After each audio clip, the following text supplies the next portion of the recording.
जब से मथुरा में केशव देव मंदिर और काशी में ज्ञानवापी मस्जिद का विवाद खड़ा हुआ है, उसके बाद से ही एक और नाम सबसे ज्यादा चर्चा में है और वो नाम है औरंगजेब। मंदिर मस्जिद की तरह ही औरंगजेब पर भी दो पक्ष बटे हुए हैं। एक पक्ष उसे नायक कहता है, दूसरा खलनायक। एक पक्ष उसके धर्मात्मा कहता है, जिंदा पीर कहता है, तो दूसरा पक्ष अत्याचारी और दुरात्मा। औरंगजेब को लेकर छिड़ी डिबेट को हमने भी समझने की कोशिश की, औरंगजेब के कैरेक्टर को पढ़ने की कोशिश की। हम इतिहासकारों से मिले जिन्होंने औरंगजेब के जीवन को पढ़ा है, रिसर्च किए हैं, और हम औरंगजेब की उन निशानियों तक भी पहुंचे जो औरंगजेब की जिंदगी की गवाह रही है। औरंगजेब क्या था, उसके काम कैसे थे, वो विख्यात ज्यादा था या कुख्यात? 15 मिनट की इस रिपोर्ट को बड़े गौर से देखिएगा। औरंगजेब को लेकर जो विवाद चल रहा है उसे समझने में बहुत मदद मिलेगी।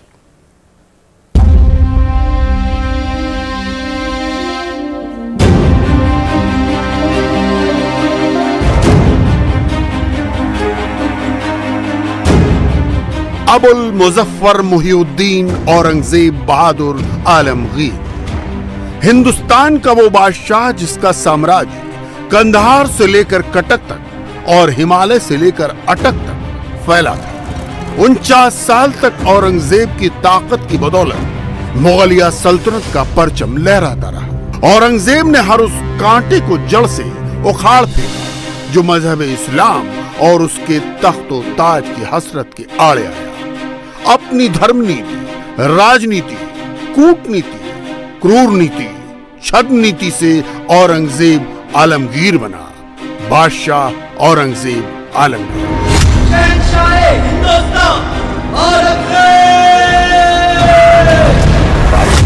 औरंगजेब की मौत को आज तकरीबन 300 साल गुजर चुके हैं। मुगलिया सल्तनत का सबसे ताकतवर बादशाह एक बार फिर क्यों जिंदा हो गया है? एक बार फिर क्यों औरंगजेबी हुकूमत के किस्से फिजाओं में तैर रहे हैं?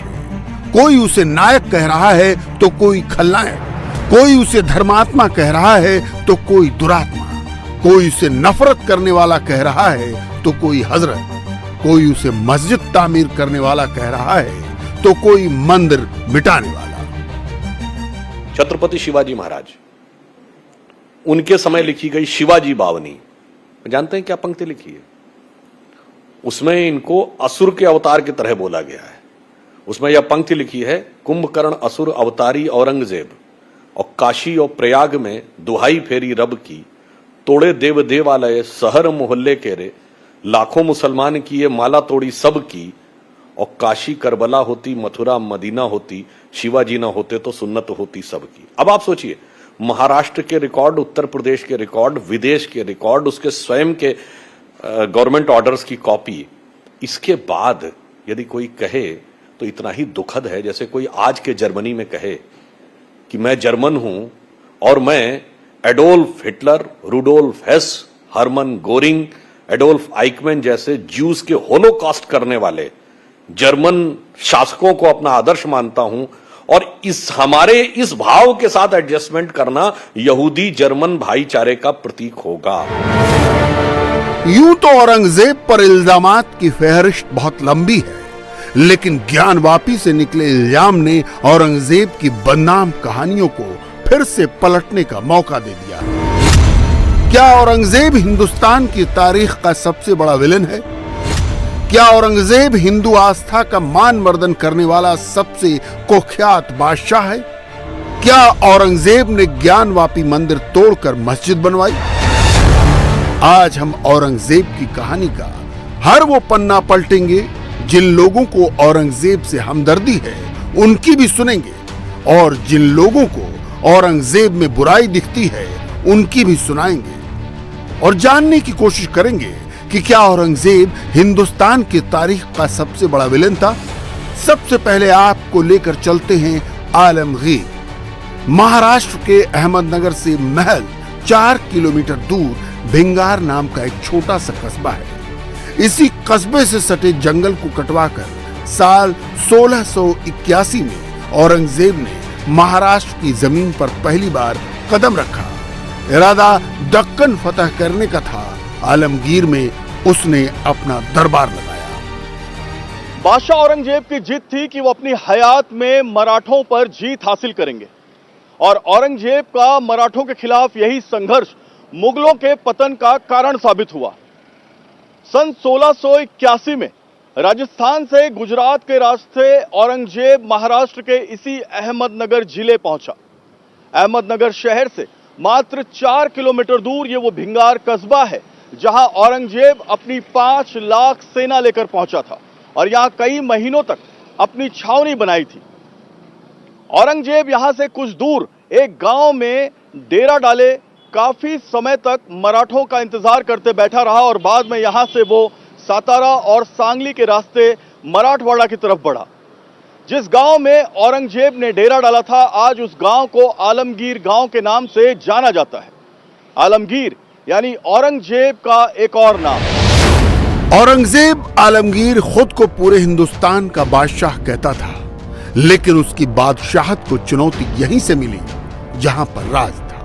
हिंदू स्वाभिमान के मराठा छत्रपति शिवाजी राजे का जो जग जीत कर बैठा था, वो अपनी जिंदगी के 49 साल की बादशाहत में 27 साल तक यहीं फंस कर रह गया। मराठों से लड़ता रहा, लेकिन हिंदू पद पादशाही की पताका को झुकाते झुकाते उसकी कमर टूट गई। जिस तरह से उसने अपने बाप के खिलाफ बगावत की थी, पिता के खिलाफ, उसी तरह अकबर को उसके पिता औरंगजेब के खिलाफ बगावत करने के लिए संभाजी राजा ने प्रोत्साहित किया था। इससे औरंगजेब और भी बढ़ गया था, वो गुस्सा आया था, अपमानित महसूस किया था। तो ये मराठों का राज पूरी तरह से बर्बाद करना और वो जीतने के ध्येय से औरंगजेब 1681 में वो दिल्ली से निकला था और महाराष्ट्र में आया था। छत्रपति शिवाजी महाराज ने जो राज्य निर्माण किया है वो बहुत छोटा है। औरंगजेब का साम्राज्य तो बहुत विशाल था और औरंगजेब का कब्जे में जितना भूमि थी, जितना इलाका था, शायद उस मध्यकाल में पूरे दुनिया में ऐसा कोई प्रशासक होगा, बादशाह होगा कि उसके कब्जे में इतना बड़ा प्रदेश है। तो शिवाजी का राज्य तो बहुत छोटा था। तो ये हम मैं पराभूत करूंगा और फिर दिल्ली जाऊंगा, ऐसी मनीषा, ऐसा सपना उसका था।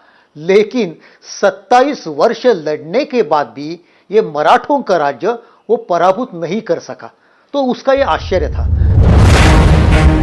औरंगजेब की जिंदगी के कई राज आलमगीर की इन्हीं दरो दीवार में पैबस्त हैं। औरंगजेब के वजूद के कई निशान आज भी मौजूद हैं। यही लोग औरंगजेब को जिंदा पीर कहते हैं, लेकिन औरंगजेब को कुछ लोग अत्याचारी भी कहते हैं, जिसकी कई मिसालें हैं। अगर औरंगजेब को सबसे बड़ा विलेन कहा जा रहा है तो उसकी वजह दिल्ली के सिंहासन की हसरत थी, जिसे पाने के लिए उसने मजहब को ढाल बनाया, और वो किया जिसे सुनकर आपकी रूह कांप जाएगी।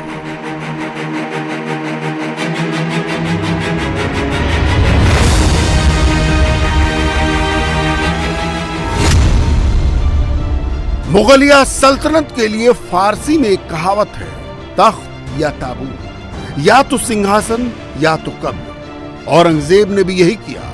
तख्त और ताज की खातिर उसने क्रूरता और बेरहमी की सारी हदें पार कर दी। बहुत से लोग औरंगजेब को धर्मात्मा मानते हैं, दीन का रहनुमा कहते हैं, लेकिन उसने कैसे तख्त के लिए पिता के साथ जुल्म किया और भाइयों का कत्ल करवा दिया।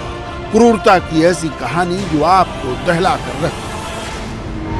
तख्त के लिए औरंगजेब ने अपने तीनों भाई दारा शिकोह, शुजा, मुराद सबको एक एक करके मरवा दिया। दारा शिकोह शाहजहां का सबसे चहेता बेटा था। औरंगजेब दारा शिकोह से इसलिए भी नफरत करता था क्योंकि दारा शिकोह हिंदू ग्रंथ पढ़ता था, सूफीज्म की तरफ उसका झुकाव था। दारा को मजहबी कारणों से दुश्मन साबित कर दिया। उसको दुश्मन दीन ए मुबाइन कहा।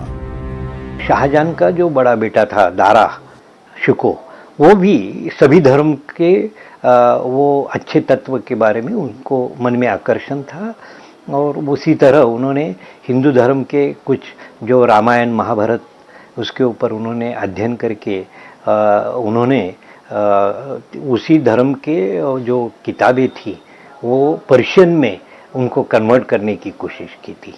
तो एक अच्छा इंसान था दारा शिकोह। और शाहजहां का उनके ऊपर बहुत बड़ा दिल भी था। तो वो तो बात है, लेकिन औरंगजेब एक ऐसा उनका एक बेटा था कि जिसको अपने ये मुग़ल सल्तनत अपने उसका हक अपने हाथ में आने की उनकी महत्वाकांक्षा थी, लेने का, बादशाह बनने का उसका बहुत बड़ी महत्वाकांक्षा थी। जो लोग औरंगजेब की तारीख में कसीदे गढ़ते हैं उनको ये जरूर जानना चाहिए कि औरंगजेब को सिर्फ अपने भाई दारा शिकोह से कितनी नफरत थी, वो कितना जालिम और क्रूर बन गया था। फ्रेंच इतिहासकार फ्रांसवा बर्नियर ने अपनी किताब travels in the Mughal empire में लिखा है, जब दारा शिकोह को पकड़ा गया तो दारा के पैर जंजीरों में जकड़े थे, लेकिन उनके हाथ आजाद थे। अगस्त की चिलचिलाती धूप में उसे इस वेश में दिल्ली की उन सड़कों पर घुमाया गया जहां कभी उसकी तूती बोला करती थी। इस दौरान उसने एक क्षण के लिए भी अपनी आंखें ऊपर नहीं उठाई और कुचली हुई पेड़ की टहनी की तरह बैठा रहा। उसकी इस हालत को देखकर दोनों तरफ खड़े लोगों की आंखें भर आईं। भाइयों के तो बारे में क्या कहे, आपको तो मैं दारा के बारे में कहा, तो दारा तो उसका पहला दुश्मन था क्योंकि उसका राज्य के ऊपर अधिकार था। तो उसने अपने बड़े भाई दारा को कैद किया और उनका सिर काट दिया। उसकी बहुत दुखद अंत किया उसने दारा का। दारा के बाद उन्होंने सुजा और मुराद उनकी भी हत्या की। तीनों भाइयों को मार डाला और तीनों भाई उससे बड़े थे, तो उनके राज्य के ऊपर, मुगल सल्तनत के ऊपर उनका अधिकार था, लेकिन उन्होंने उनको छीन ले लिया। औरंगजेब ने दारा शिकोह के कत्ल को जायज ठहराया है। उसने फतुहात आलमगीरी में कहा है, दारा को खत्म कर देना इस्लाम के मानने वालों के लिए बेहद जरूरी था क्योंकि दारा के विचार शरीयत के खिलाफ थे। इतिहासकारों ने औरंगजेब की क्रूरता की कहानी कुछ ऐसे लिखी है। औरंगजेब के गुलाम नजर बेग ने दारा शिकोह का धड़ सिर से अलग कर दिया। जब दारा शिकोह के कटे हुए सिर को औरंगजेब के सामने पेश किया गया तो वो अपने किले के बगीचे में बैठा हुआ था। दारा शिकोह का सिर देखने के बाद औरंगजेब हुक्म देता है कि सिर में लगे खून को धोकर उसके सामने एक सेनी में पेश किया जाए। वहां तुरंत मशालें और लालटेन लाई जाती हैं ताकि औरंगजेब अपनी आंखों से तस्दीक कर सके कि ये सिर उसके भाई का ही है। औरंगजेब की नफरत यही नहीं खत्म होती।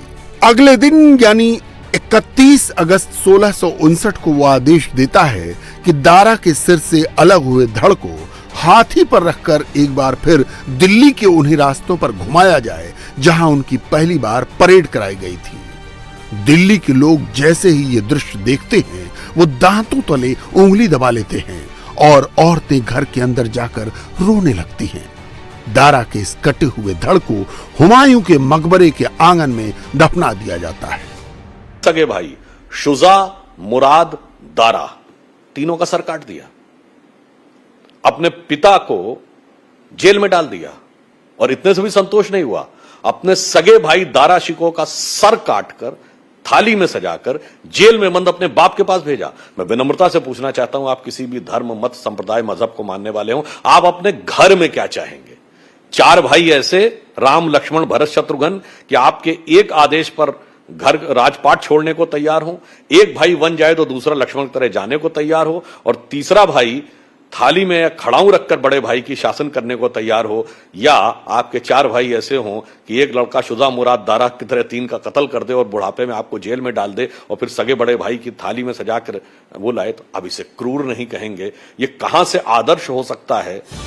औरंगजेब अपने दक्कन के दौरे के दौरान 11 साल तक रहा।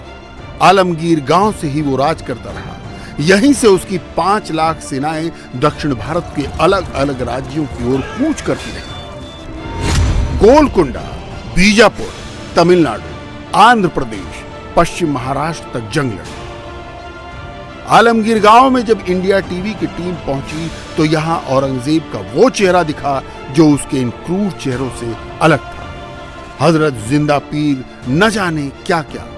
खिदमतगारों और मस्जिद के केयरटेकर से हम मिले। इसी आलमगीर गांव में सन 1707 में औरंगजेब की मौत हुई थी और इसी गांव में औरंगजेब को मरने के बाद गुस्ल दिया गया था। यहाँ वो मस्जिद भी है जहाँ औरंगजेब 5 वक्त की नमाज पढ़ता था और यहीं औरंगजेब ने अपने हाथ से कुरान भी लिखा। बादशाह औरंगजेब की कई निशानियां इस आलमगीर गांव, आलमगीर कस्बे में है। उसमें से एक सबसे पवित्र निशानी की तरफ मैं आपको ले जाना चाहूंगा। ये इस्लाम धर्म की पवित्र कुरान है और ये कुरान अपने हाथों से बादशाह औरंगजेब ने उस वक्त लिखी जिस वक्त वो महाराष्ट्र में 26 साल बिता रहे थे। आलमगीर गांव में वो थे और आलमगीर गांव में 5 लाख फौजों के साथ यहां पर अपना साम्राज्य विस्तारित करने के लिए औरंगजेब आए थे। और ये कुरान में जो मोहर आपको यहां पर दिखाई दे रही है, ये मोहर उस वक्त औरंगजेब के राजपाट की मोहर है और वो मोहर इस पर लगी है। ये इस बात का द्योतक है कि ये किताब जिसके पन्ने बहुत ज्यादा यहां पर हम देख सकते हैं कि छीण विछीण हो रहे हैं, लेकिन इसे बहुत सहेज के रखा गया है। उनका नाम भी यहां पर देखिए लिखा गया है। ये पूरा इसकी पूरी जानकारी हमें मौलाना साहब देंगे। मौलाना साहब, इसकी पूरी आप जानकारी दें। ये कुरान पाक है जिसको हजरत औरंगजेब आलमगीर रहमतुल्लाह अलैह ने अपने दस्ते मुबारक से लिखा है, जिस पर उन्होंने खुद लिखा है कतबहु मुहियुद्दीन औरंगजेब आलमगीर, कि इसको लिखा है मुहियुद्दीन औरंगजेब आलमगीर ने। और यहाँ मोहर भी लगी है उनकी, औरंगजेब आलमगीर रहमतुल्लाह अलैह की। औरंगजेब आलमगीर रहमतुल्लाह अलैह बड़े अवलिया में से थे जिनका मशगला कुरान पाक का लिखना और टोपियों का बुनना था, जिसके ज़रिए से वो अपना ज़रिए माश इन्हीं 2 चीज़ों के ज़रिए से पूरा करते थे। इनकी नजरों में औरंगजेब महान बादशाह है, हजरत है, दीनदार है। लेकिन क्या दीनदार ऐसे होते हैं जो अपने भाइयों का कत्ल कर देते हैं और जिस पिता ने पैदा किया उसको कैद में रखकर तिल तिल कर मारते हैं? औरंगजेब का एक सच ये भी है, पिता का हत्यारा था औरंगजेब। इसके बारे में ये भी कहते हैं कि जब उसने शाहजहां बादशाह को कैद में आगरा में रखा तो उनके पिताजी ने उनको अपने बेटे को बोला कि मेरे को दुख होता है, तो उसने एक सिर्फ छोटी सी मांग की थी कि मेरे को मेरी पत्नी जो जिसके ऊपर मेरा बहुत प्यार था, मुमताज बेगम, तो उसको उसका जो ताजमहल बना है वो देखने को मिले, ऐसी जगह रखो। और वहाँ उसको उन्होंने बहुत साल तक रखा। अंत में शाहजहां का निधन भी कैसे हुआ ये भी बहुत बात इतिहास में लिखी है कि शाहजहां बादशाह को बहुत तकलीफ थी शरीर की, वो शरीर उसका उनका वेज बढ़ गया था। तो उन्होंने बोला मेरे को कुछ ऐसी दवाई भेजो कि जिसकी वजह से मेरे को मेरा जुकाम, मेरी जो बीमारी है उससे मेरे को राह मिले तकलीफ से। तो इन्होंने इस तरह का दवाई भेजा केमिकल कि जिससे उसका शरीर पूरा उसको तकलीफ हो गई, जिससे वो ठीक होने के बजाय उसको ज़्यादा तकलीफ हो और उसी में उनका अंत हुआ। तो मरते दम तक अपने पिता को कैद करके उसका जो राज था वो छीनने वाला बेटा था। अभी कौन से धर्म में, कौन से समाज में अपने पिता को कैद करके उनका राज छीनने वाला ये बेटा आदर्श रहेगा। जो लोग औरंगजेब को महान बता रहे हैं, जो लोग सबसे बड़ा मजहबी बता रहे हैं, उनको केरल के राज्यपाल मोहम्मद आरिफ खान की इस बात को जरूर सुनना चाहिए जो आंखें खोलने वाली है। ये बादशाह थे, आप इतनी बात कह रहे हैं, मैं तो समझता हूं इन्होंने इससे ज्यादा किया। इन्होंने तो अपने बाप को कैद में रखा, इन्होंने तो अपनी बेटी को कैद में रखा, इन्होंने तो बाप ने खत लिखा, ये सुनिए, बाप ने एक खत लिखा कि भाई मैं बिल्कुल तन्हा हूं, नहीं बल्कि 2 खत का जिक्र करूंगा। एक में तो वो फारसी का शेर है, मुझे याद नहीं, फारसी का शेर लिख के भेजा। पानी भी सीमित मिलता था शाहजहां को, तो उसने लिखा कि यार तू कैसा मुसलमान है, तू जिंदा बाप को वो पानी देने को तैयार नहीं है। हिंदू तो अपने मुर्दा बाप को पानी पिलाता है पितृपक्ष में। और ये शेर फारसी में है। और दूसरा है, उसने कहा भाई मैं बिल्कुल अकेला रहता हूं, मेरी समझ में नहीं आता मैं क्या करूं, चंद बच्चे यहां भेज दो जिनको मैं कुछ कुरान ही पढ़ा दूंगा। तो उस पे औरंगजेब ने अपने हाथ से लिखा है कि बादशाही रफ्त शौक़े बादशाही न रफ्त, बादशाही चली गई तुम्हारी लेकिन बादशाहत का शौक अभी नहीं गया है, तुम इन बच्चों पे बादशाही करना चाहते हो। इंडिया टीवी हर वक्त हर जगह डाउनलोड करने के लिए सर्च करें India TV news Google play store या ऐप स्टोर पर।